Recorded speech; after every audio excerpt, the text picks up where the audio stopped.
pozdravljeni vsi skupaj. Moje ime je dr. Manca Erzetič in bom moderatorka današnjega večera, oziroma popoldneva, da tako temu rečemo, ker smo že v poletnem času.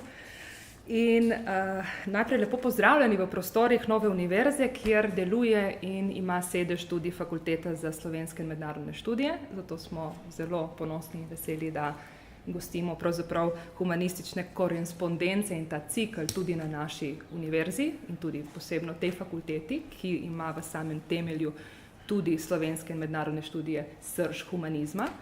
Tako da danes smo se pa zbrali o pogovoru ob izidu knjige docentke dr. Ines Vodopivec, Vivitur Ingenio, tako da se obeta en lep, raziskovalni, humanistični in zanimiv popoldan. Najprej dovolite, da vam predstavim samo avtorico, dr. Ines Vodopivec. Avtorica knjige Vivitur Ingenio je, kot sem že omenila, doktorica znanosti z področja umetnostne zgodovine in tudi dekanja Fakultete za slovenske in mednarodne študije na Novi univerzi. Je vodja univerzitetne knjižnice Nove univerze, avtorica številnih znanstvenih in strokovnih člankov z raziskovalnega področja razvoja evropske književne grafike in tiskarstva v 16. stoletju. Njene razprave pa obsegajo obravnavo posameznih mojstrov z teh področij ter ikonografske analize, študijami in primerov seveda. Je tudi velja omeniti, da je urednica, avtorica, kustosinja mnogih umetnostnih razprav. Zagotovo pa meni osebno velja tudi tako poudariti, da je izid monografije Flores in Colores v sodelovanju z Arhivom Republike Slovenije in Frančiškanskim samostanom v Novem mestu. Njeno vrhunsko delovanje, tako doma kot v tujini, pa tudi izpričuje mednarodna nagrada, ki jo je avtorica prejela v oktobru 2018, Magic of the Renaissance, dobila je namreč kristalno plaketo v Firencah. Tako da avtorico bi kot prvo prosila, da nam kot uvodoma nekaj pove, kakšna je bila v tem biografskem, bogatem življenju, ki sem ga zdaj naštela od avtorice, kako je sploh prišla do ideje, da zasnuje to knjigo, zakaj je bila potrebna oziroma nekako nas inicira za izdajo te pričujoče knjige, ki in tudi obrazloži, prosim, njen naslov Vivitur Ingenio. Najlepše se zahvaljujem docentki dr. Manci Erzetič, sicer tudi naši prodekani na Fakulteti za slovenske in mednarodne študije, za ta zelo lep uvod. Najlepša hvala. Torej, pa da ne bom predolga, bi začela kar s citatom, na katerega se pravzaprav naslov in tudi celotna knjiga nanaša. Vivitur Ingenio, caetera mortis erunt. To je del citata iz prvega dela, ki otvarja poglavja o renesančnih umetnikih, o katerih knjiga tudi govori. Citat je bil v 16. stoletju pripisan Vergilu. Njegov pomen pa obsega ingenium, ki je bila beseda, ki je pomenila naravni, ostri razum, duševno bistrost ali talent, tudi ostroumnost. V nasprotju s smrtjo, ki je v celotnem citatu, bi lahko nastopala v vlogi duha.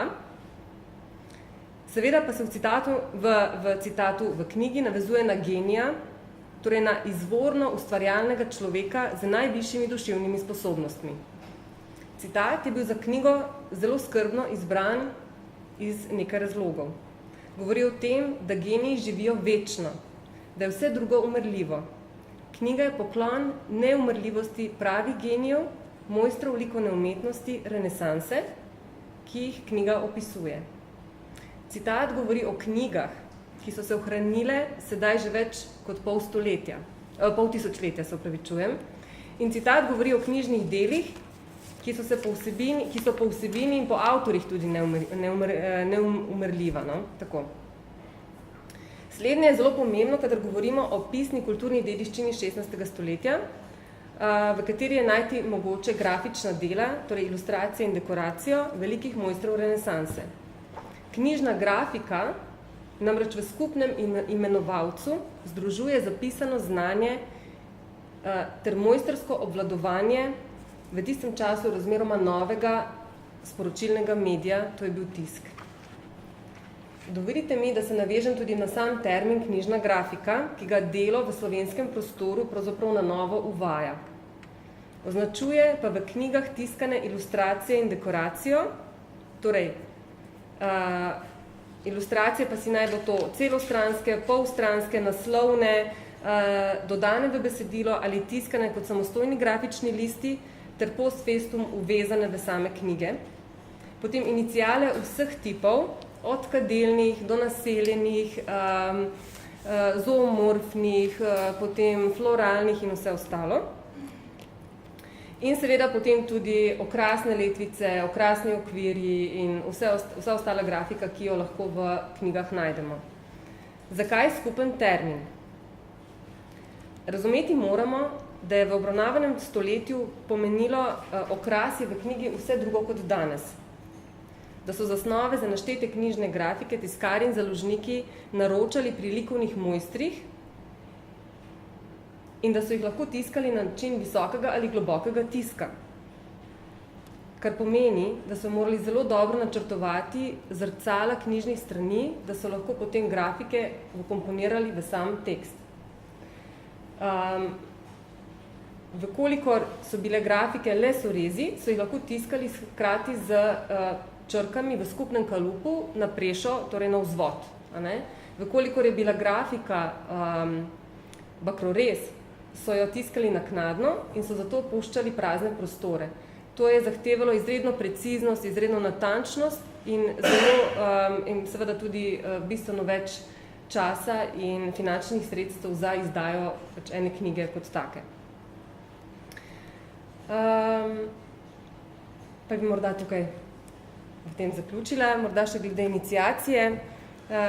Bom tudi kasneje se še na to navezala, vendar knjiga kot taka je šla predvsem zato, ker sem ugotovila, da se predvsem slovenska znanstvena javnost ne zaveda naših kulturnih, torej naše kulturne dediščine, ki jo naše inštitucije hranijo, da ne vejo, kaj sploh Narodna univerzitetna knjižnica ima, da ne citirajo primarnih virov in da ne obiskujejo zbirk, knjižničnih zbirk, da bi si ogledali originale, temveč vedno citirajo citata od nekoga, ki je že citiral nekoga drugega. In to se mi zdi v znanstveni javnosti razmeroma sporno, sploh za tiste raziskovalce, ki se dejansko ukvarjajo z nekimi zgodovinskimi viri in zgodovinskimi podatki. Tako da je knjiga pravzaprav ne bom rekla opomin, ampak nekako spodbuda ostalim, morda tudi mlajšim raziskovalcem, da grejo v zbirke in da dejansko si pogledajo, kaj mi imamo. Najlepša hvala. Ja, o tem bo tudi naša bodoča, kasneje sogovornica, docentka dr. Eva Kodrič-Dačič tudi malo več spregovorila, ampak še nekaj sem opazila v knjigi, je precej obsežna, ker in tudi precej ustvarjalcev obsega. Zdaj, to so mojstri z današnjega ozemlja Italije, z današnjega ozemlja Nemčije, z današnjega ozemlja Švice. Morda bi moral par besed, kateri so bili ti mojstri, ustvarjalci in zakaj, oziroma katera knjižna dela, ki jih knjiga sama tukaj precej obširno omenja, bi veljalo izpostaviti. Torej, knjiga je razen uvodnega dela razdeljena na 3 poglavja, na italijanske, nemške in švicarske mojstre. Predstavlja nek presek izbranih del in izbranih mojstrov, ker seveda vsega se ne da zajeti v eni knjigi. Menim tudi, da bi vsak ustvarjalec potreboval posebno izdajo, posebno svojo knjigo, vendar je to, kot rečeno v začetku, neka iniciacija za kasnejša raziskovanja, zato je ta presek ali pa izbor tudi bil narejen in izdan. Tukaj seveda velja opomba, da Narodna in univerzitetna knjižnica ne vsebuje in ne hrani samo teh ustvarjalcev, ki so v tej knjigi navedeni, da ne bo pomote in da je dediščina res zelo obsežna in obsega od leta 1501 do 1600, 1956 volumnov, ki kličejo po nadaljnji obravnavi. Zdaj, glede umetnikov, bi rekla, da je v zbirki, oziroma v knjigi, bom tako rekla, knjiga se nanaša na nekatere umetnike, ki morda, nekateri so noter dodani, kot je recimo Albrecht Dürer, ki morda nima tako veliko del pri nas. Vendar je njegov vpliv bil tako močen na vse ostale, ki so opisani v knjigi, da ga je že težko bilo izločiti. Naprimer, kot z njegovim primerom nosoroga, ki ga je potem David Kandel, po njegovem zgledu, potem naredil za kozmografijo Sebastiana Münstra. To je tak tipičen primer. Tudi, dve stvari so tudi njegove v naših knjigah, torej v zbirki v Narodni univerzitetni knjižnici, ampak on je morda en tak poseben primer, ki ga pač nisem mogla izpustiti, kljub temu, da nimamo morda res eno knjigo, ki jo je samo on ilustriral. Sicer pa lahko najdemo v zbirki Tiziana, od italijanskih, na primer, pomembnejših, Lukasa Kranaha od pač nemških, potem Hansa Holbeina mlajšega od švicarskih.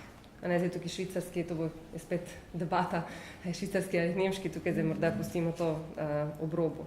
Zdaj, ti avtori nas opominjajo na nek drug čas, na obdobje izjemnega razvoja kritične misli, na čas, ki je v naših slovenskih spominih največ zabeležen le kot Trubarjev in Dalmatinov. Tukaj opomba velja, ker mi o 16. stoletju, razen o Trubarjev, Dalmatinov, o naših protestantih, zelo malo vemo in zelo malo govorimo. V Nuku so hranjene, jaz temu rečem, velike knjižne poslastice, o katerih predvsem tuja in znanstvena in strokovna javnost razpravlja že več kot stoletje. Jaz včasih za kakšne stvari, recimo zdaj sem pisala nekaj o Vajdicu, o Hansu Vajdicu, študije že iz 19. stoletja, iz sredine 19. iz konca 19. stoletja obravnavajo njegova dela. Pomembne študije, recimo iz 1908. leta, so recimo o njegovih knjižnih delih oziroma o njegovih grafikah.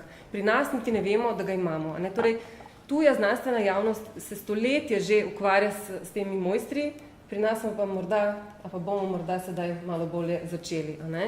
Zdaj, tisti primeri, ki se mi zdi, ki bi jih morda tukaj posebej izpostavila, je ravno anatomski atlas, za katerega sedaj verjetno niti ni več dvoma, da ga je vsaj v tistih 11 velikih folio format ilustracijah ilustriral Tizian. To je Vesaliusova fabrika. To je zelo pomembno medicinsko in umetnostno delo, temeljno delo, ki je veljalo za tako stoletja. Potem v Nuku najdemo na primer nemški prevod Vitruvijevega dela De arhitektura z dodanimi spoznanji Andreja Palladija, kar je tudi recimo zelo pomembno. Nuk hrani nemški prevod Cicera in Petrarke, torej je Deutsches Cicero oziroma Petrarka, torej Die Glückbuch. Potem imamo tukaj potopise, kot je Springerjev Die Meerfahrt, kjer so podobitve domorodcev iz različnih dežel Evrope. Recimo v tem času so zelo pomembni potopisi, seveda poznamo zgodbe Kolumbu, vsi poznamo odkrivanje Amerike. Ni samo on se odpravil čez lužo, zelo veliko raziskovalcev je bilo. Niso odkrivali samo Ameriko, odkrivali so tudi severne dežele. Zelo veliko potopisov lahko najdemo, pa tudi ne samo v Nuku, tudi še v kakšni samostanski zbirki. Veliko je popularnih v tistem času turnirskih knjig, s pestrimi prikazi turnirjev, v vsem blišču takratnih nož, oprav, interjerjev, zgrad in podobnega. Zato je zelo pomembno, naprimer, kada razmišljamo o nekih vplivih knjižnih na arhitekturo na Slovenskem v nekem času takrat ali pa morda v naslednjem ali naslednjih stoletjih.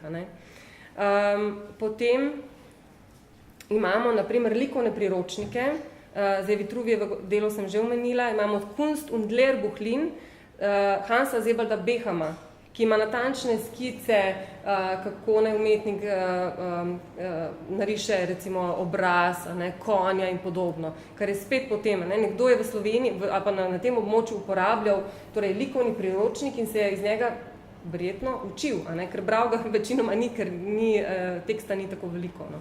Potem imamo recimo igralne karte Josta Amana, ki so bile zasnovane kot posamezni grafični listi in skupaj uvezane v knjigo. Nikoli niso bile zasnovane, da bi dejansko služile za produkcijo igralnih kart, vendar so bile bolj kot ilustrativno gradivo.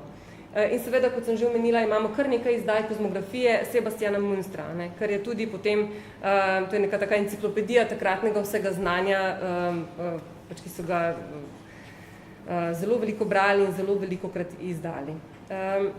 Zdaj, težko bi se bilo odločiti o najpomembnejšemu izmed vseh del, ki jih dejansko ta zbirka vsebuje.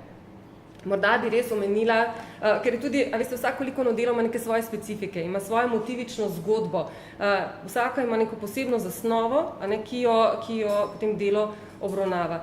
Zanimiv, recimo, se mi zdi motiv Fortunjenega kolesa, ki krasi naslovnico že omenjene Das Glückbuch, ki pravzaprav je upodobitev bitke pri Mohaču in vsebuje cesarja Svetega rimskega cesarstva, takratnega Karla V., turškega vladarja Sulejmana I. veličastnega, ki je takrat pravzaprav zmagal in napadal tudi, je bil velika grožnja za Svetorimsko cesarstvo, potem ogrsko-češkega kralja Ludvika II. Jagelo, ter Ferdinanda I., takratnega nadvojvodo avstrijskega. In to v bistvu, kolo je pa dejansko zasnovano kot to Fortunino kolo sreče, vetrovi pihajo z vseh smeri, kar pomeni, da v tistem času, ko je ilustracija nastala, to mislim, da je bilo 1 leto po tej bitki, niso še vedeli, v katero smer se bo prihodnost obrnila. A bodo zdaj Turki premagali cesarstvo, bila je zelo velika grožnja, ali se bo jim uspelo rešiti in bo tudi cesarstvo oziroma pač zahodni svet pred njimi rešen. Tako da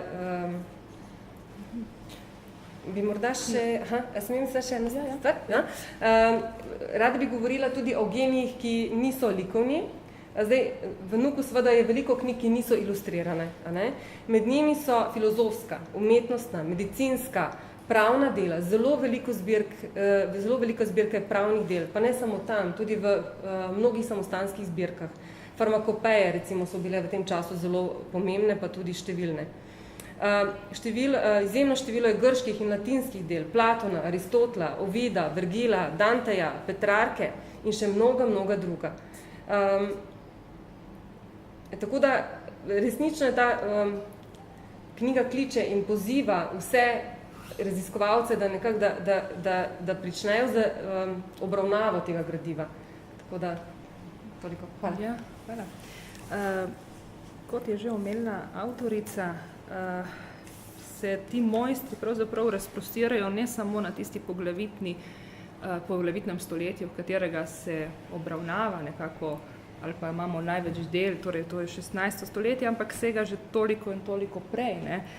Zdaj, v vsem tem času, potem nam bo več povedal kasneje dr. Luka Vidmar, kako prihaja do raznih spregledanj in zakaj, ampak ravno ta del, kjer pa se ohranjajo in hranijo ti fondi samih mojstrov in del, pa bi zaprosila dr. Evo Kodrič-Dačič, ki je, da nam bo povedala malo več o tem, ker je tudi vodja Centra za razvoj knjižnic v Nuku, profesorica na Filozofski fakulteti za bibliotekarstvo. Njena doktorska dizertacija se je namreč posvečala prav razvoju knjižničnih zbirk v nacionalni knjižnici. Pomembno je, mislim, da je predvsem je tudi omeniti, da je urednica znanstvene revije Knjižnica in vodja projekta Memoria Scripta Slovenije. Tako da bi doktorico Dačičevo mogoče navezala na to, kar je avtorica prej omenila, kaj sestavlja pravzaprav ta stari fond Nuka, da nam pove nekaj o zapuščini, nekaj o zasebnih knjižnicah. Najlepša hvala. Mogoče bi najprej rada izrekla vse priznanje kolegici Vodopivčani. Namreč to, da se je lotila obravnave knjig 16. stoletja, je izredno pomembno. Namreč 16. stoletje v razvoju knjige ni kar nekaj tazga, ampak tako imenovana cinquecentina, torej knjiga 16. stoletja, dejansko postavil normativ ali pa če hočete standard knjige. Ne? Do konca 15. stoletja imamo mi knjigo, ki nima naslovnice, kjer je avtor skrit, kjer je tiskar mogoče nekje naveden, nekje na koncu ali pa mogoče v kakšnem uvodu. No, 16. stoletje pa postavi naslovnico, postavi torej, z vsem, kako mi pravi, bibliografskimi podatki, avtorjem, tiskarjem, kasneje založnikom, letnico natisa. Skratka, postavi standard knjige, ki potem ostane v veljavi svojih 500 let. Praktično do danes se stvari niso nič spremenile.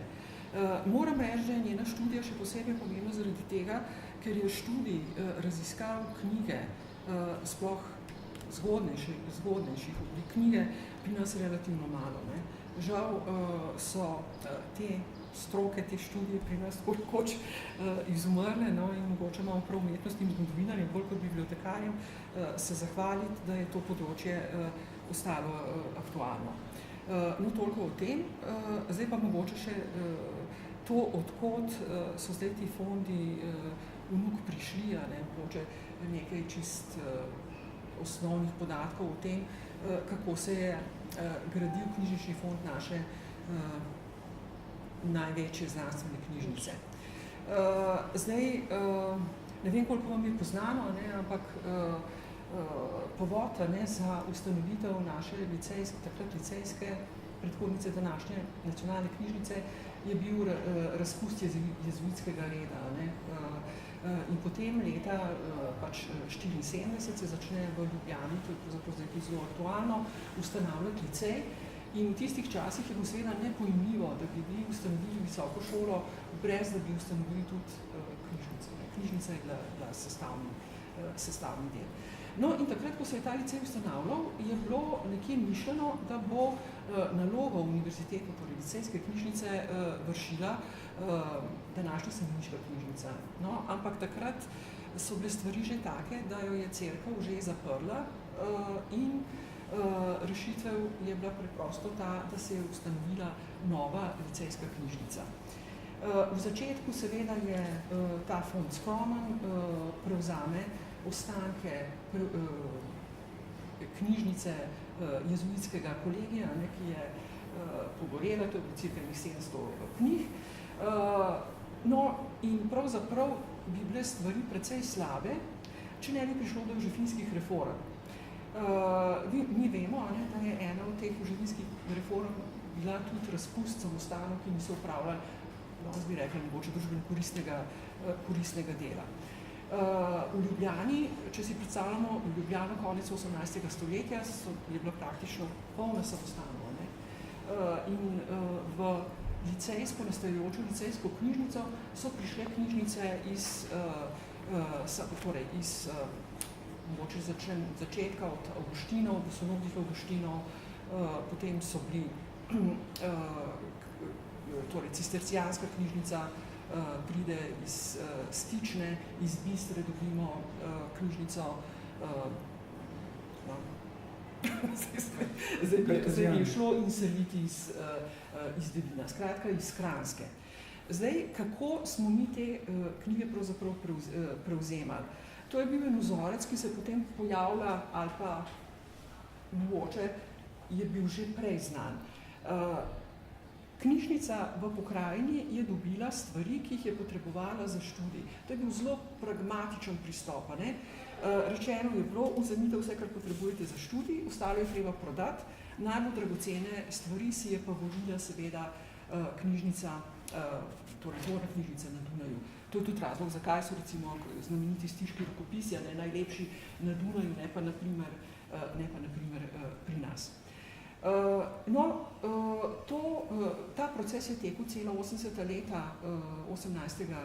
stoletja, tudi začetek 90. let je segel in tam nekje sredi 90. let je imela naša knjižnica cirka 1300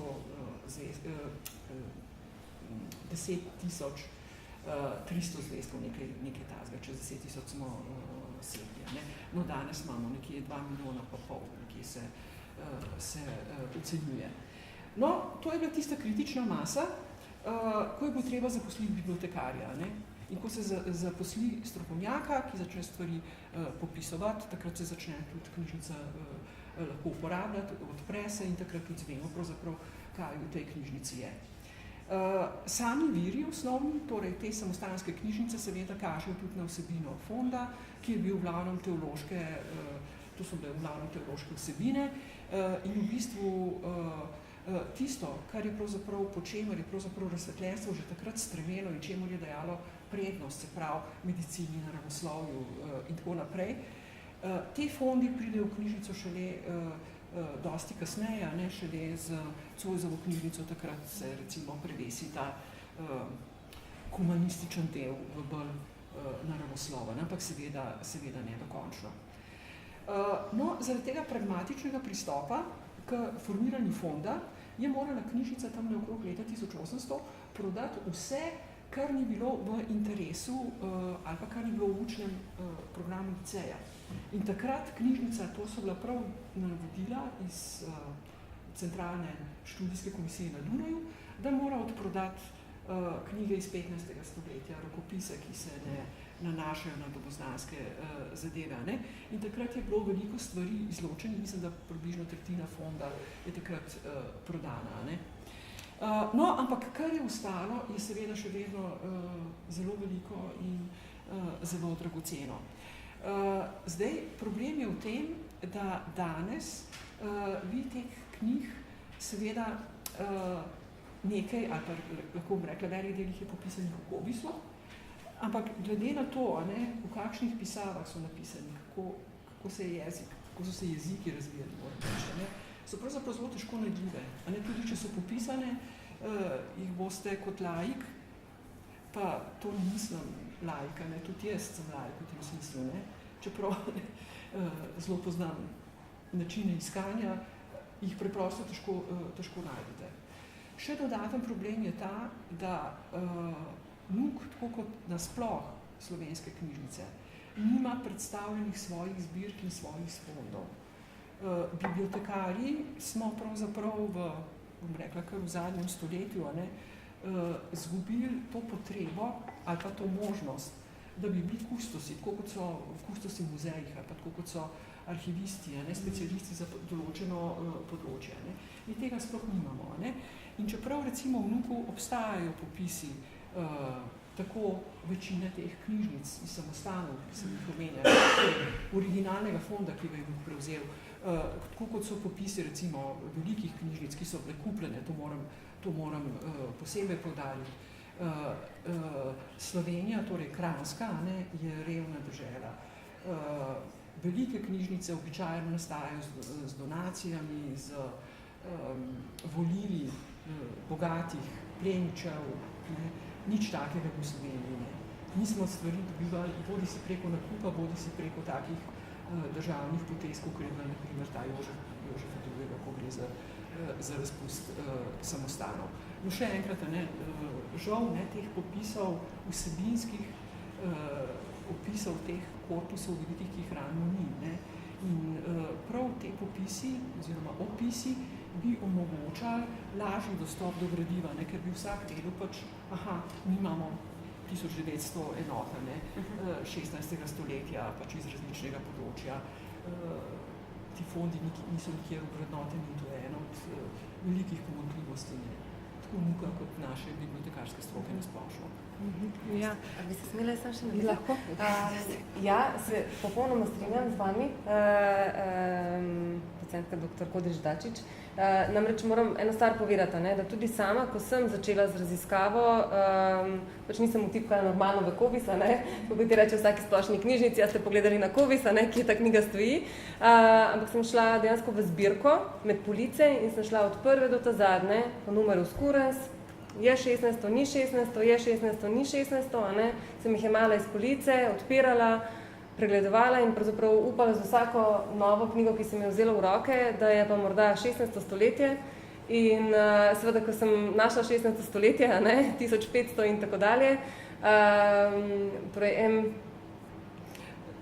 mogoče bi še ti dodala nekaj, da Mi imamo srečo, v bistvu NUK kot tak, ne, da kljub tem, no, tudi tem požaru, ne, ki je bil v drugi svetovni vojni, ne, da so ohranjeni katalogi. V bistvu so ohranjeni torej katalogi iz 1803, tisti prvi, in pozneje te najboljši, ki jih je Čop zasnoval, Mitija Čop. Ne. To je še ohranjeno in se zelo splača, ne, pogledati najprej v te kataloge, ker seveda stvari popisujejo na drugačen način, kot stvari popisujemo danes. Tako da ne, je pa to stvar, ki jo seveda nihče ne oglaša. To je res, to je res. Jaz bi samo zdaj, ko ste že omenila, vprašala, kaj pa je popisano, oziroma kaj ostaja še nepopisano. Mislite v Kobisu? Ja, koliko mi pravzaprav o teh starejših pisnih virih sploh vemo, ne? Nasplošno mimo vsega tega Kobisa, torej tale pisna kulturna dediščina. Zdaj, tako je, ne? Lani, kot veste, je bilo leto kulturne dediščine, ne? Žal nismo zasledili nobenih prireditev, praktično nobenih prireditev, ne? Ali pa izpostavljanja pisne kulturne dediščine, ne? Čeprav je to najbolj številčna, premična kulturna dediščina, ne? To so arhivi, knjižnice, galerije v manjši meri. Zdaj, ne bom zdaj govorila, prej sva s kolegom Vidmarjem že nekaj žalovala o žalostni usodi slovenske pisne kulturne dediščine, ampak dejstvo je, ne, da tukaj mi preprosto premalo energije in seveda tudi sredstev vlagamo v to kulturno dediščino, ki jo imamo. Ni je veliko, a ne, in niti to, ki jo imamo, ne spoštujemo zadosti. Pred leti smo z sredstvi norveških mehanizmov začeli pilotno popis kulturno-zgodovinsko pomembnih korpusov, to je knjižnic in knjižničnih zbirk, ki so v Sloveniji, kjer smo hoteli pokazati, ne, koliko je tega bogatstva, kako ga opisati. Nastala je podatkovna baza Memorija skripta Slovenije, ki žal vključuje samo nekaj čez 20 komentiranih, popisanih, podrobno predstavljenih takih dragocenih zbirk, ki jih Slovenci hranimo, in na osnovi tega je išla tudi knjiga, mogoče jo poznate, Skriti zakladi samostanskih knjižnic, ki je tudi prvi tak pregled bogastev, ki se še danes hranijo v samostanskih knjižnicah. No, žal, da nismo prišli, projekt je zaključen 5 let nazaj, ostal je v pilotni fazi in žal, kaj več ne bomo zaenkrat izvedeli, no, če se ne bodo stvari kako drugače obrnile. Dobro, jaz bi se na tej točki pravzaprav obrnila k našemu drugemu sogovorniku, zato ker se ukvarja, pravzaprav to je dr. Luka Vidmar, je znanstveni sodelavec na Inštitutu za slovensko literaturo in literarne vede na ZRC SZU-ju, je docent na podiplomski šoli na ZRC SZU-ju, je tudi, kar je zelo pomembno poudariti, bil do leta 2018, ko se je iztekel projekt, eden edinstvenih in pomembnih projektov na slovenske, torej prepovedane knjige na slovenskem v novem veku. To je bil namreč prvi tak projekt, ki se je ukvarjal s pisno dediščino, ki je bila spregledana, in bi na tej točki mogoče, ker v povezavi s tem, da se je avtorica dr. Ines Vodopivec posvetila vsem tem obsežnim in spregledanim mojstrom in avtorjem, da nekaj več pove o tem projektu. Ja, na nek način sva imela s kolegico Ines podobno perspektivo, ker ko se pač človek posveti starejšim obdobjem, tudi starejšim knjižnicam ali pa če hočete starejšim slikarskim zbirkam, vse ni pomembno, je vedno v nevarnosti, da začne to dediščino oziroma ta čas, ki ga preučevati skozi perspektivo današnjega časa, in to je seveda popolnoma narobe. Čas pred letom 1800 je bil zelo drugačen od današnjega. Čas pred letom 1600 in 1500 je bil še bolj drugačen. In situacija na slovenskem, kot danes rečemo, je bila seveda popolnoma drugačna. Torej, slovenska književnost se je začela razvijati počasi. Sicer je res, da je na Kranjskem večina prebivalstva govorila slovensko, ampak to je bila tudi edina historična dežela, ki je bila večinsko poseljena Slovenci. Že na Štajerskem, Koroškem in tudi na Goriškem so ti deleži bili manjši in so se kvečjemu bližali polovici. Problem je bil seveda tudi v tem, da slovenščina po tem začetnem torej zmagoslavnem obdobju neverjetnih dosežkih slovenskega protestantizma v drugi polovici 16. stoletja ni naredila tistega preskoka, ki so ga mnogi drugi večji ljudski jeziki, se pravi nemščina, angleščina, francoščina, naredili, se pravi, da so jih posvojile lokalne elite in se je torej začela ta književnost razvijati naprej in izpodrivati latinščino, ki je bila seveda glavni jezik ali pa celo edini jezik do konca poznega srednjega veka. Razvoj slovenščine je nekako torej zastal, kljub temu, da je dobro kazalo še v 17. stoletju, ko so jo uporabljali duhovniki iz kroga škofa Tomaža Hrena v korespondencah, se pravi v višjih kulturnih sferah. Tako da je ta naloga počakala pravzaprav šele naše razsvetljence oziroma preroditelje v drugi polovici 18. stoletja. To je pomenilo za naše knjižne zbirke iz 16., 17., 18. stoletja preprosto to, da je bil fond slovenskih knjig izjemno skromen, torej komaj nekaj odstotkov.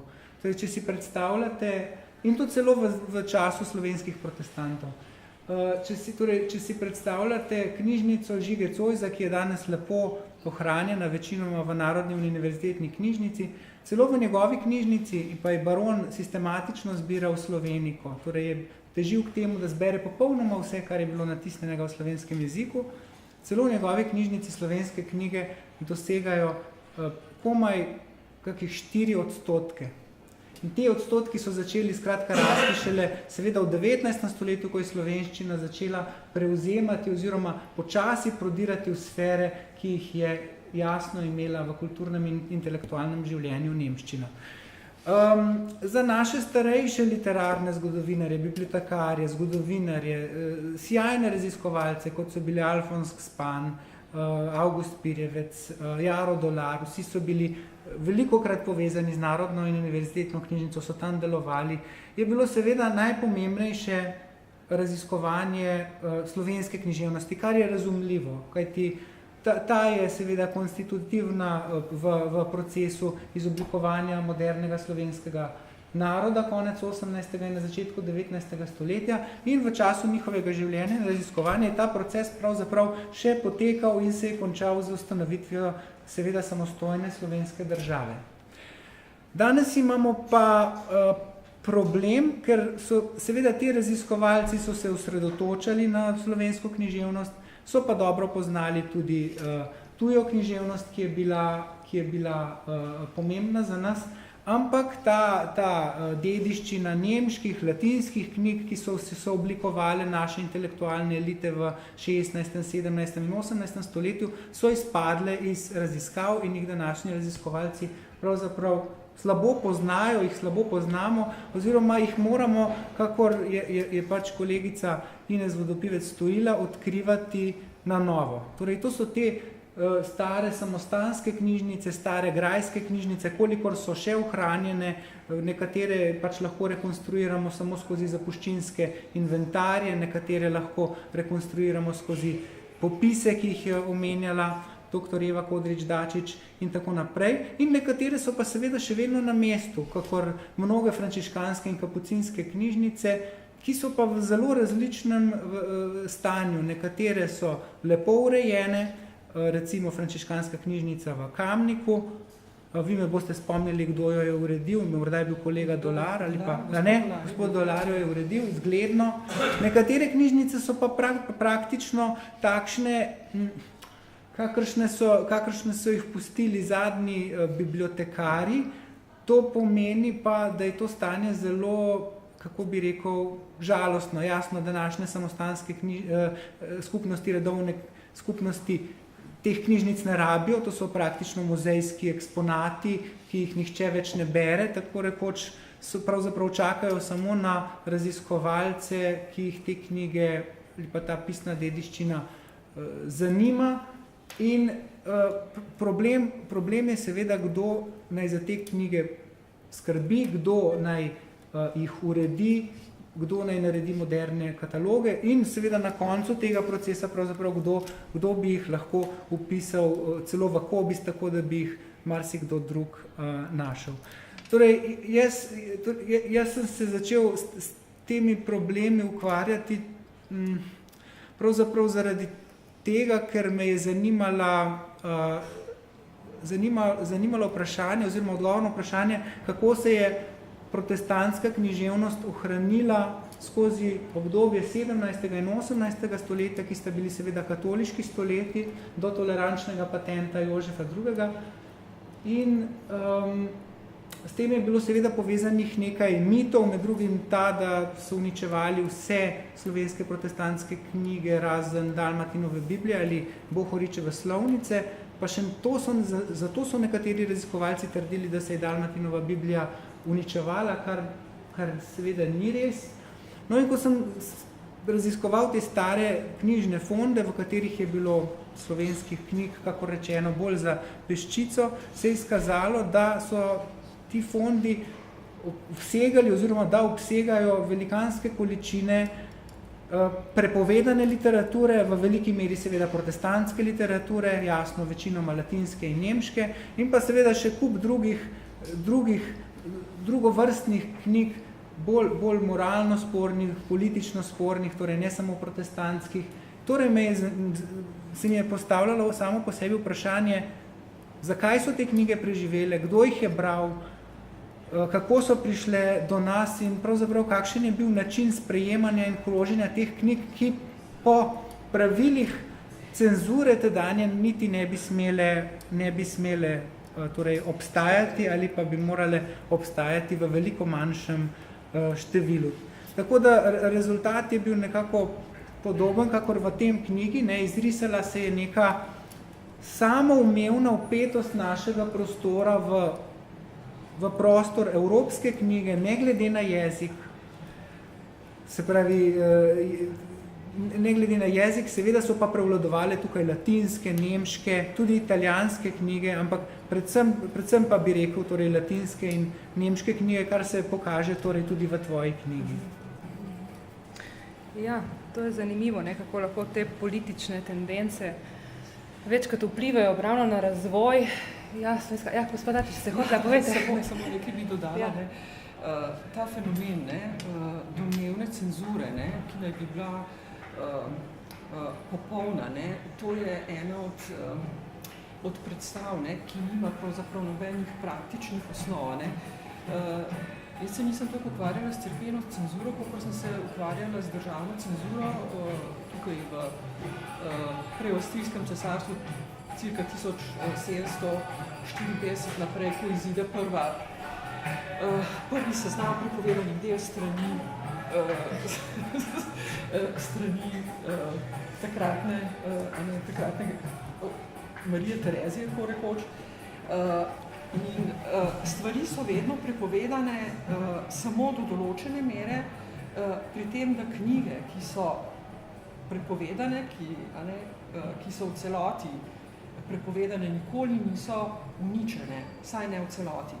Knjižnice, na primer, so bile vedno zatočišča teh knjig in ta zatočišča so oblasti tudi vedno spoštovale. Temu vzorcu lahko sledimo od, če hočete, sreda 18. stoletja pa do leta, 90 naprej, upam, da tudi v prihodnje. Knjige se ne uničujejo kar tako, tudi mogoče najstrožje cenzure, recimo, ko je bila, nacistična cenzura. Kljub vsemu so uničevali židovske avtorje, so jih izločali, ampak gradili so pa svojo knjižnico, SS-ovo knjižnico, kjer so imeli te prepovedane avtorje shranjene. Tako da, Knjiga ima tisto sveto, še vedno v sebi. Mi smo kultura knjige in ubiti knjigo. Zame je bilo neverjetno brati en predpis o uničenju knjige mislim, da iz 70 let. Kakšni ukrepi vse so morali biti sprejeti preden je bila knjiga dejansko uničena. Ne vem, če so v teh časih tako na ljudi pazila.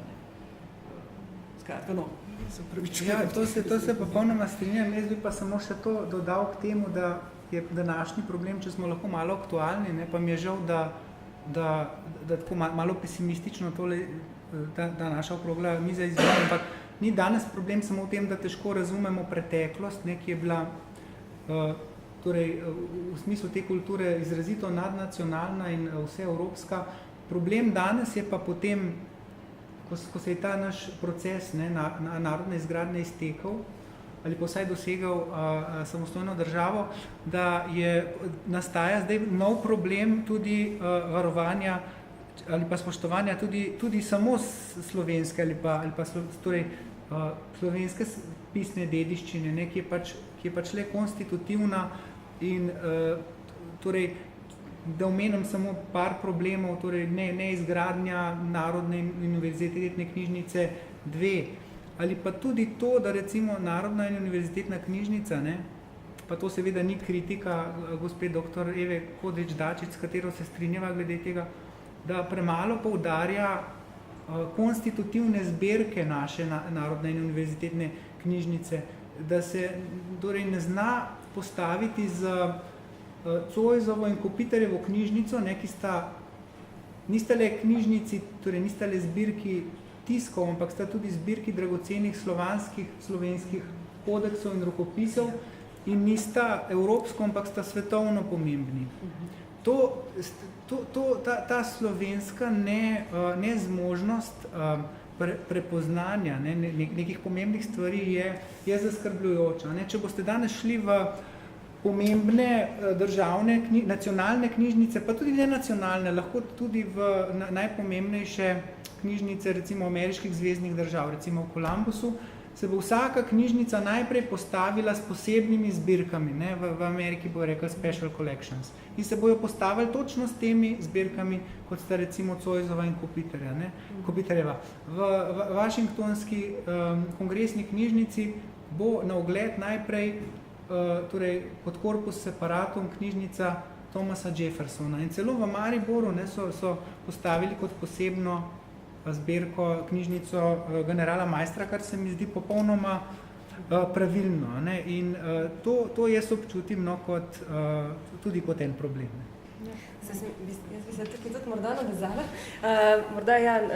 Bi se navezala na Kopitarjevo zbirko, ki je kolega ravno omenil, pa zadnjič smo že par besed o tem spregovorili. Jaz sem v zadnjem času poskušala napisati en prispevek o lesenih ploščah, ki jih rokopisna zbirka in zbirka starih tiskov v NUK-u hrani. Zdaj po enem letu raziskovanja teh plošč se je nekako izkazalo, da so to, čeprav narejene kot plošče za tisk blokovnih knjig, ki so načeloma značilne za 15. stoletje, to pravzaprav plošče za natis amuletnih svitkov, ki vsebujejo apokrifne tekste, molitve in tudi prošnje za zaščito tistega, ki te svitke hrani, proti vsem zlem, proti čarovnicam in podobnem. Po natančnejši analizi, po povezavi z docentka dr. Nežo Zajc, filološki analizi, po analizi likovnih prvin in celotne zasnove, po pregledu recimo teh rokopisnih tudi drugih svitkov, ki obstajajo jih je kar nekaj, po drugih svetovnih knjižnicah, se je izkazalo, da so plošče verjetno nastale po letu 1566, kar je pravzaprav zelo zanimivo, ker tekst in slike so urezane v same plošče. Jaz mislim, da, ne vem, a kdo od vas je recimo to že kdaj slišal, da to v NUK-u imamo, in to je prišlo iz Kopitarjeve zbirke. In on je seveda hranil v bistvu same vrhunske izvode, tako da je nedvomno to nekaj posebnega in je prav tako enako je velja. Opomin vsem, pojdite in raziskujte tudi naprimer ta artefakt. Tako da... Ja, to je tudi neka vrste cenzura, na neki točki. Neka vrste cenzura, posebno, če se ne samo v polpretekli zgodovini, ali pa precej stoletni zgodovini, ko slovenščina ni imela svoje prave veljave, to pojavlja tudi danes, ko imamo neko samostojno, neodvisno državo, ki bi se lahko več posvečala raznoraznim digitalizacijam, pa tudi samemu razvoju, ker slovenski jezik v sam res da najde zatočišče, recimo za knjige, imamo v knjižnicah, ampak tam se slovenski jezik ne more razvijati, kolikor je omejen. In temu bi, mislim, da današnja kulturno-politična sfera mogoče dala še malo več pozornosti. Predvsem zato, ker se konstituira s tem tudi neka slovenska kultura, slovenska umetnost, nenazadnje slovenski jezik tudi v širšem prostoru, internacionalno. Brez tega mislim, da niti ni pogojev. Tako da jaz bi mogoče na tej točki, če nimata sogovornika še kakšnih zanimivih in tako kot je bilo diskutivnih istočnic, vprašala mogoče za konec še doktorico Ines Vodopivec, kako pa ona vidi zdaj ta pomen te knjige za slovensko znanstveno javnost, ampak jaz mislim, da ta sodi v malo širši evropski prostor, vsaj evropski prostor. Tako da. Ja, bi se strinjala, ker se mi zdi skoraj neverjetno, da smo v vsem našem zavednem pogledovanju k Evropi dejansko pozabili, da smo del Evrope, tega prostora nekoč že bili.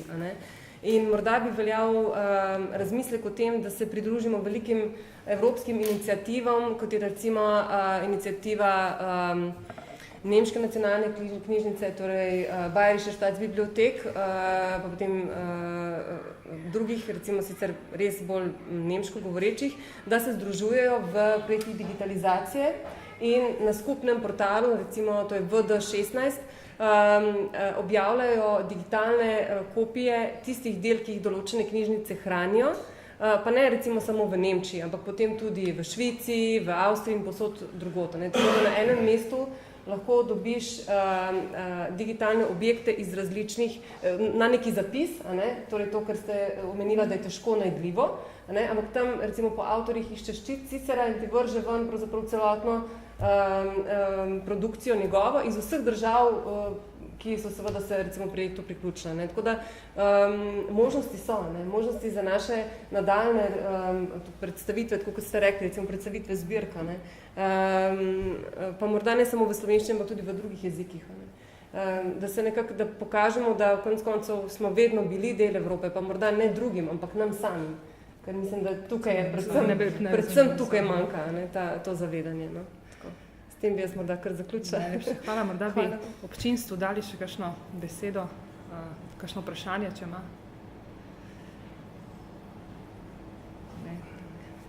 Profesor dr. Dejan Komel.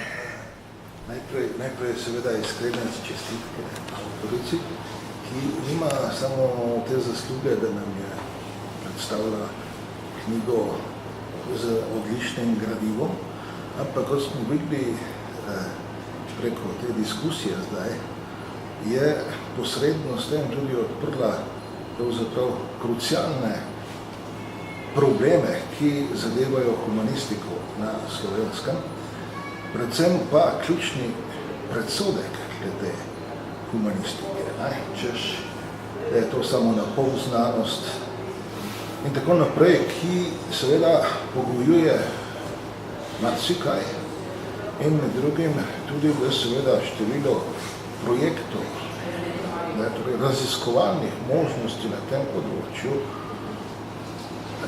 je seveda, bi lahko rekli, katastrofalno nizko.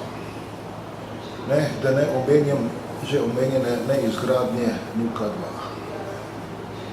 2. To bi primerjal kot da recimo klinični center nima sodobnih aparatur, kaj pa naj potem dela. In zdaj, torej tu te humanistične korespondence zdaj malo postavljajo v ospredje interdisciplinarno humanistiko, ki je tu lepo predstavljena. Ampak danes je prišla pa še ena pravzaprav nova oblika humanistike, tako imenovana digitalna humanistika. Tega je naslov posrečen ali ne, ampak vsekakor ta problem, s katerim se v tem primeru soočamo, seveda, kako združiti pisavo in podobo. Kakorkoli zdaj gledamo na digitalno dobo, je to priložnost, da se to oboje neko predstavlja. Jaz tako rekoč vsak dan dobivam zbirke iz različnih področij kultura in to, torej, ki so produkt te digitalizacije. Samo seveda je tu pri nas spet problem, da se digitalno humanistiko razume kot tehnični proces in se ne upošteva, da ti rabiš raziskovalce, ti rabiš eksperte, da kaj tega sploh pripravlja. Torej, zdaj, jaz bi zaključil, da mogoče je to eno mesto za pobudo naše razpisovalce na projektov znanstvenih in tudi vrednotenja znanosti, da seveda se en del teh projektov izrecno nameni temu.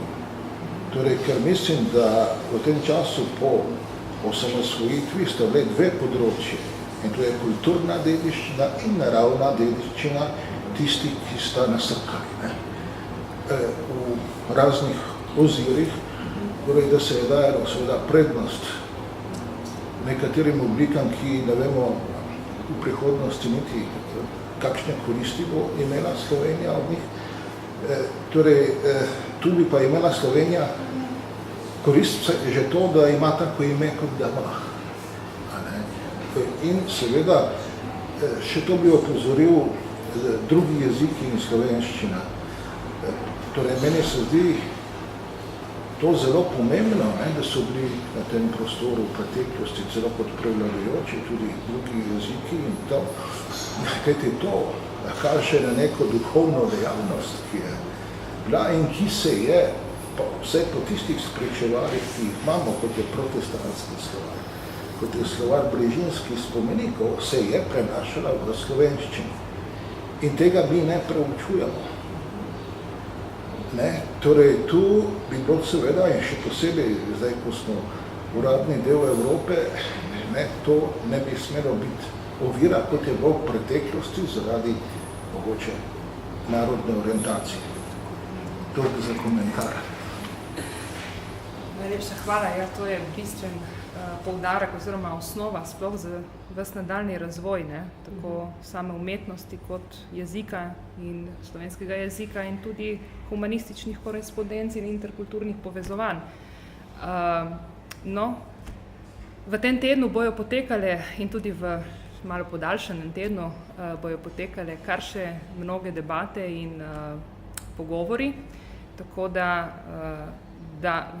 ta projekt humanistične korespondence poteka v sodelovanju Fakultete za slovenske mednarodne študije Nove univerze in Inštitutom Nove revije, ki si zelo prizadevata, da bi vsi ti cenzurirani, pa tudi spregledani, prezrti temelji in pomembni gradniki za nadalje pravzaprav postali razkriti. Še eno vprašanje imamo, ja? Tomaž Zreznik. Eno vprašanje, ki ostaja kar naprej v zraku, pa ga se niče ne bo tem so tudi zime debatirala, ko je prišla s to idejo svoje knjige. Namreč, in tudi gospod Vidmar, in vi ste tudi omenjali pravzaprav en problem, ki pa se tiče naše kulturne zgodovine. Odkot so te knjige prišle? Namreč vemo, da so pri plemiške družine so imele sorazmerno zelo bogate knjižnice, več ali manj, nekatere več, nekatere manj. Da za razvojem meščanstva so se razvijale meščanske knjižnice. In kar naenkrat najdemo po eni strani nekaj, kar imamo v vnuku, pa ne vemo, kaj imamo, ali pa slutimo. V nekaterih knjižnicah sploh ne vemo, kaj imamo, še huje pa tudi, da ne vemo, od kje je to prišlo. In to je, se mi zdi, eno vprašanje, ki je zelo pomembno, če hočemo danes govoriti o slovenski kulturni zgodovini, o razumevanju nas samih, o naši identiteti in o tem, s čim smo soočeni. Ne?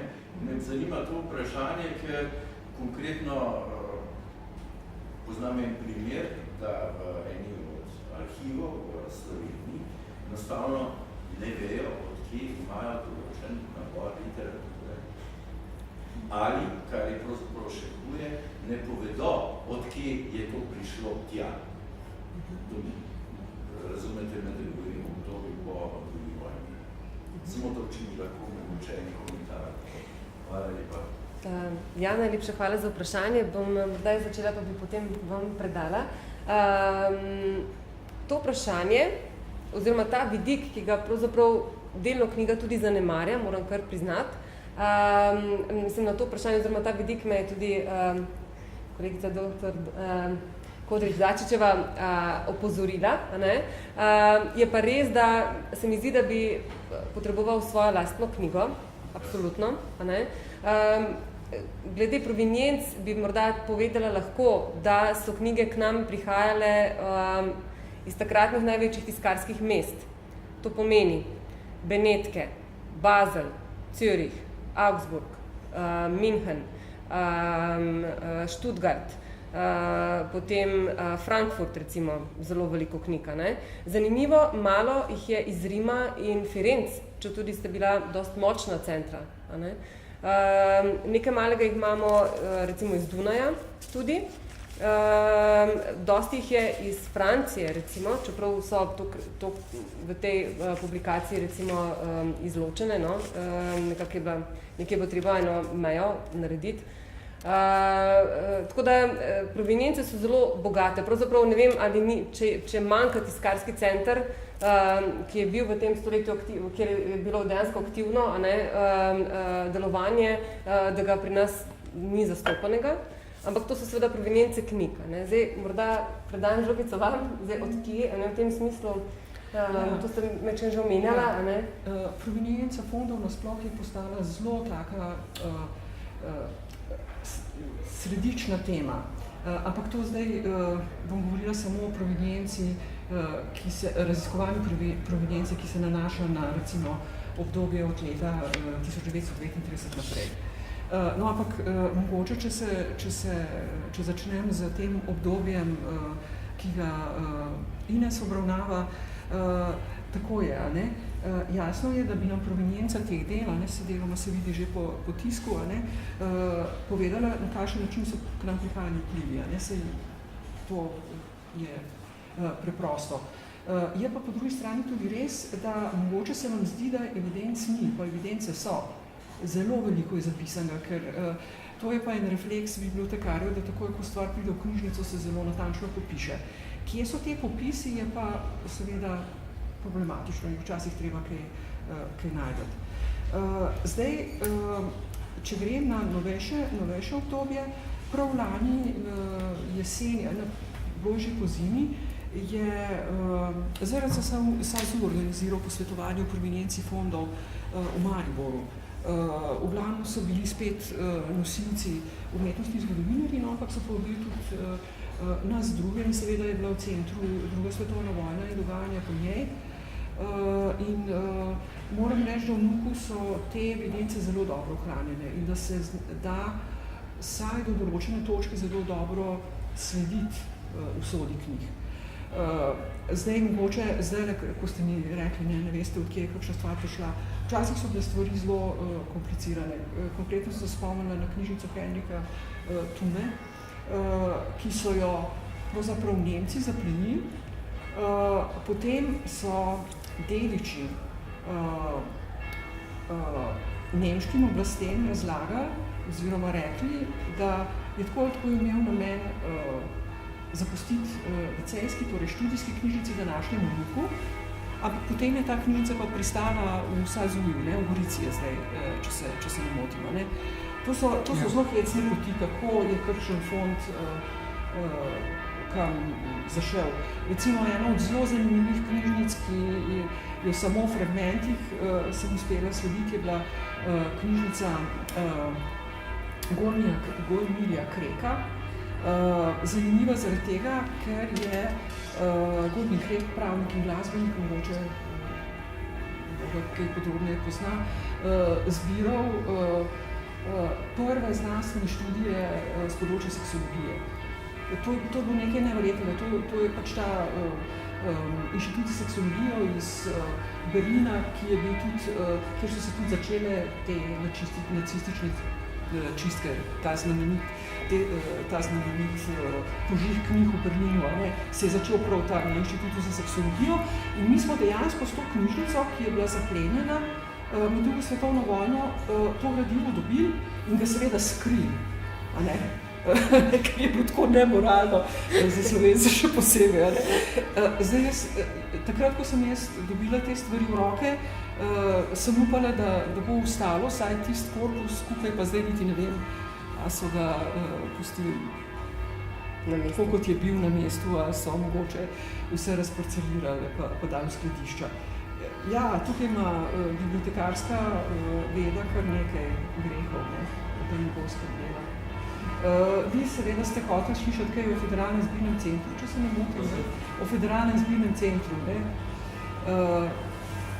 Jaz sem en članek na to temo napisala in moram reči, da ga v pozitivnem smislu razumem.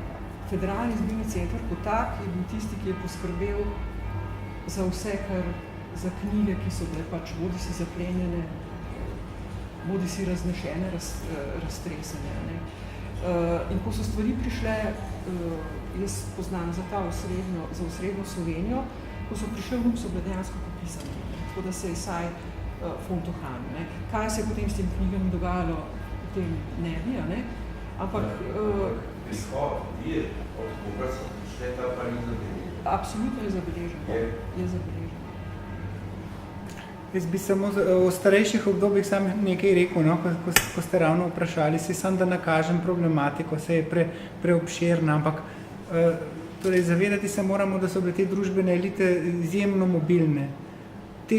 Torej družbene elite seveda so sestavljale manjšino prebivalstva, v primeru slovenskih dežel morda 5%, ali pa če štejemo še meščane zraven, malo pod 10%. Kmečko prebivalstvo je bilo pa jasno vezano na zemljo in je potovalo samo v primeru roman ali nečesa podobnega. Sicer je bilo pa itak nepismeno in je kvečemu bralo kakšne pratike. Tako da kar se pa tiče družbene elite, je bila pa, kakor rečeno, mobilna, bogatejša, ko je bila, bolj se je izobraževala in čeprav v 16. in tudi v 17. stoletju še so bile te knjižnice plemiške, pa tudi intelektualcev razmeroma majhne. To je bilo nekaj 100 zvezkov, je bila že ogromna knjižnica. Povprečna knjižnica je imela morda nekaj 10 knjig in pač ti intelektualci kot naši protestanti ali pa plemiči so to dobivali središč, ki jih je omenila Ines, včasih so to seveda morali tudi tihotapiti. Do cesarja Jožefa II. Je pravzaprav so bili torej organi, državni organi obvezani pregledati potnike, če tihotapijo v Habsburško monarhijo prepovedane knjige. Šele on je to takoj po smrti svoje matere ukinil. To je bil eden njegovih glavnih ukrepov, njemu se je to zdela ena največjih sramot te države. No in jasno potem, kasneje je bilo pa podobno, intelektualci so se izobraževali, šli so študirati v tujino, sej tukaj so lahko dokončali pravzaprav samo gimnazijo in pa začetek teološkega in filozofskega študija, potem so morali pa študirati drugam, bodi si na Dunaj, v Gradec, bodi si v Italijo. Tako da tam so pridobivali pač te fonde oziroma ali pa recimo začetke svojih knjižnic, ki so jih potem uporabljali vse življenje. Jasno, zelo se je pa popravila ta slika ali pa bogatstvo naših knjižnic s ponovno ustanovitvijo tiskarne v Ljubljani, kajti tiskar Mandelc protestantski je tukaj deloval le par let in ti tiskari torej niso le tiskali, ampak so se ukvarjali tudi s to knjigotrško dejavnostjo. se pravi, ko je bila leta 1672 obnovljena tiskarna po Schönlebenovi zaslugi v Ljubljani, je ta knjižni trg spet zaživel, se pravi, ni bil odvisen samo od potovanj posameznikov ali pa kakšnih krošnjarjev, ampak se je ves ta sistem prodajalcev knjig, prodajalcev knjižnih potrebščin za pisanje zelo okrepil in je naraslo tudi število knjigarnarjev recimo v Ljubljani, pa tudi v drugih mestih. In skratka, tam konec 18. stoletja je pa potem to še posebej zaživelo po reformah Jožefa II., ne, po reformi cenzure, po tolerančnem patentu, torej tukaj v hišo, samo nekaj metrov stran tam, kjer je trgovina L'Occitane, se je preselil recimo, se je lahko preselil protestantski knjigotržec Koren, ki je bil eden glavnih razsvetljenskih knjigarnarjev v Ljubljani. Tako da je tudi ta pretok se potem vedno bolj sproščal. Tako da moramo tudi v tem primeru ugotoviti glede teh provenienc, da je bil naš prostor izrazito vpet v te mednarodne tokove in sej drugače pravzaprav ni moglo biti, ker produkcija tukaj je sicer se je krepila, ne, mislim, zlasti z ustanovitvama tiskaran, ampak vmes je bilo pa to zelo oslabljeno, ne, ker ni bilo tiskarne. Zelo veliko je o tem pisala, ne, če vas bo zanimalo gospa Anja Dular, ne, ona je napisala lepo knjigo o knjigotržstvu na Kranjskem. No, če smem dopolniti, mislim, da smo tukaj krivico naredili eni res veliki in dragoceni plemiški knjižnici, to je knjižnici Wolfa Auersperga, Turjaškega. Ne. To je ta knjižnica, ki je žal bila po potresu odpeljana v Avstrijo in potem razprodana in je danes večinoma v ameriških knjižnicah. No, ampak glede cenzure je pa seveda po letu 1800 se razmere zaostrijo in revizijski uradi, ki delujejo torej, bodisi v Ljubljani, bodisi pač na nivoju gubernijo ali kakršnekoli bila že ureditev, preverjajo knjige in prevedane knjige pošljajo NUK-u, ker licejska knjižnica je bila razumljena kot ena ustanova, če hočete, zaupanja vredna sistema in te prepovedane knjige so bile, jih je preprosto, bi rekli, policija pošiljala, torej revizijski urad jih je pošiljal, da so te prepovedane knjige vse lepo ohranjene. Ja. Jaz bi se pa morda navezala, no še pa v tem morda res lahko zaključimo, na vpliv, ki ga je imela tuja literatura na morda oblikovanje prvih slovenskih del. Navezala bi se na prve založnike, potem knjigotržce pri nas, in recimo na primer Pratik, ki so recimo pri nas zelo priljubljena še danes literatura. Seveda pa Pratika primarno izvira iz tega nemškega področja, in ravno v 16. stoletju je Pratik razmeroma veliko. Zdaj seveda veliko jih je bilo, če smem tako reči, zdaj manj jih je ohranjenih. In v NUK-u imamo tudi kar nekaj primerov Pratik, ker so pa to seveda bili taki, bom temu rekla, danes so to, kot temu danes rečemo, parim listom, ni efemerani, brošure, v tem smislu. Tako, se niso zelo številčno ohranili, ampak imamo pa recimo nekaj primerov, ki so raritete in jih recimo tudi po nemških knjižnicah ni. Z dvema konkretno sem se ukvarjala, ki jih v NUK-u imamo, in jih v nemških recimo vseh teh popisih, ki jih imajo, pa jih imajo zelo dobre popise, nisem našla, recimo zanimivo, in to sicer iz začetka, tam 1508, 1504 recimo, in je pa zanimivo, ker je tudi in terminološko, in tudi strukturno je pravzaprav knjiga ohranila tudi v slovenskem prostoru ta isti izvor in pomen, in se pravzaprav še danes, vsi poznamo Pratike, mislim, da ni gospodinstva, ki ni bilo včasih naročeno na Pratiko, almanah letni, je tako zelo tako slovensko, bi lahko rekel. Jaz mislim, da pozabljamo torej na pomembnost slovenske Pratike. Pratika je bila po mojem mnenju edina knjiga do torej splošne šolske obveznosti, ne, pod Marijo Terezijo, pa še potem se je seveda pismenost začela zelo počasi dvigati, ne, in je dosegla 100% šele potem, konec 19. ali pa na začetku 20. stoletja. Torej, Pratika je bila edina knjiga, ki jo je bralo slovensko ljudstvo, ne, ker je bilo pač nepismeno. Ker niti slovenske protestantske knjige, niti kasnejše nabožne knjige, katoliške, lekcionari, pravzaprav jih ljudstvo seveda ni moglo brati. Mislim, protestantskih knjig seveda tudi iz drugih razlogov ni bralo, ker je pač ostalo zvesto katolištvu, ampak nasplošno je bilo ljudstvo nepismeno in so mu knjige pravzaprav lahko kvečemu brali, ne? Ali v cerkvah, ali jim je nekdo bral doma, ki je znal brati in tako naprej. Pratiko je bilo pa mogoče zaradi teh likovnih elementov, koledarskega dela in tako prebrati ali pa na pol prebrati, si jo ogledati, a ne? In zaradi tega je dosegala tudi take visoke naklade. Ne? Mi imamo torej ravno ta Koran, ki sem ga omenil, je pač seveda z vodnikom zastavil projekt slovenske pratike, ki bi bila malo bolj kvalitetna, malo bolj zahtevna, ne več tako vraževerska. In ta projekt se ni preveč dobro pravzaprav končal, ker so prodali samo približno 1000 izvodov na leto, medtem ko so zelo preprosto kranjsko pratiko, ki je izhajala od začetka, od okoli leta 1725 in je bila zelo preprosta, tako da jo je lahko vsak vzel v roke, so jo pa prodali v več 10 000 izvodih. Ne. Te številke vam povejo, da to ni itak, ni bilo za elito, ne, ampak to so dejansko ljudje, to je edina knjiga, ki so jo ljudje pravzaprav kupovali v zgodnem novem veku, ne, tudi nepismeni ali polpismeni. Tako, super. Dobro.